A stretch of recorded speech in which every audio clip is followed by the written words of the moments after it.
Well, good morning again, church. This is Pastor Pete and Silas, and we've got our fourth Wednesday devotional for the month of February for you from, Last one. Jesus Storybook Bible. So far we have talked through the story of Adam and Eve and the story of Abraham, God's plan to bring redemption through Abraham's family.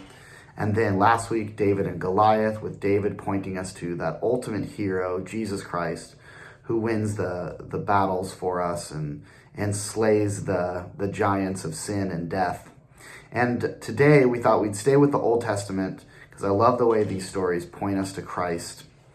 And we're going to be reading about Daniel and his work. Daniel is a book of the Bible with many incredible prophecies and things to teach us about how God is going to bring his redemption to the whole earth. And there's a lot in there about faith and work and the way that Daniel approached his work, even in a hostile, secular environment. But today, really, the point of this story is, again, to point us to Christ and to show how God used Daniel to point us toward another hero who wins the victory on our behalf. So here's the story of Daniel in the lion's den from Daniel chapter 6. Things were not looking good for God's people. They had been captured and taken far from home, and now they were slaves of the king of Babylon. But God had not left his people. He was with them, and he was looking after them. Daniel loved God and obeyed him. Now God made Daniel able to understand lots of difficult things, so it wasn't long before the king of Babylon noticed him. King Darius liked how clever Daniel was, so he made Daniel his most important helper of all and put him in charge of lots of other helpers. But the other helpers didn't like this. They wanted the king to like them best.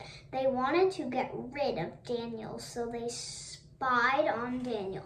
They tried to find things wrong with Daniel. Things they could tell the king. The things they could, but there weren't any. None. They couldn't find anything at all, except there was just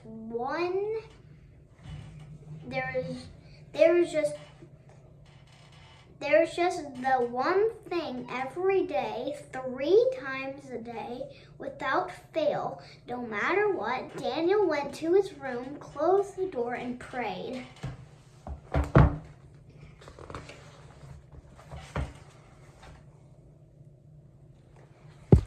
They smiled to themselves.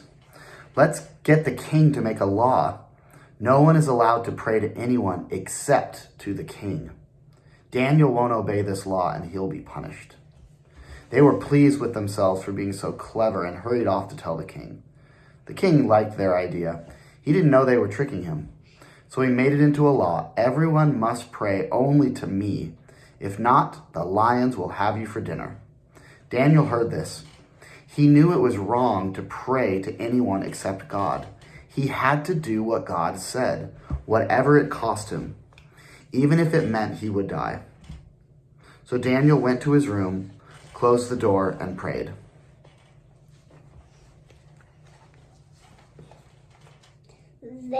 That's just what the bad men knew Daniel would do. They skipped straight off to tell the king, "Oh, your most glittering highness, your law says, does it not, that everyone must pray to you alone, sir?"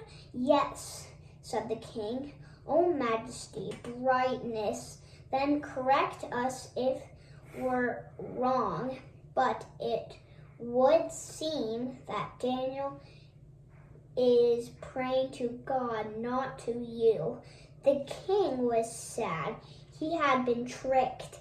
He didn't want to hurt Daniel, but he couldn't change his law, and so he let the soldiers throw Daniel to the lions. May your God, who you love so much, rescue you. the king said.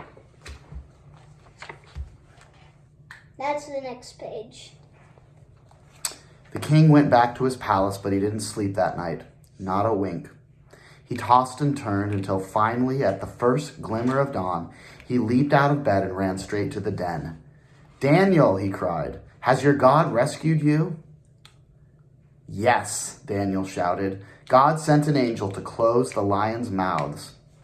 And there, resting his head on Daniel's lap, was the biggest lion, purring like a little kitten. The king brought Daniel out of the den. "Look, Daniel doesn't even have a scratch." The king made a new law. Daniel's God is the true God, the God who rescues. Pray to him instead.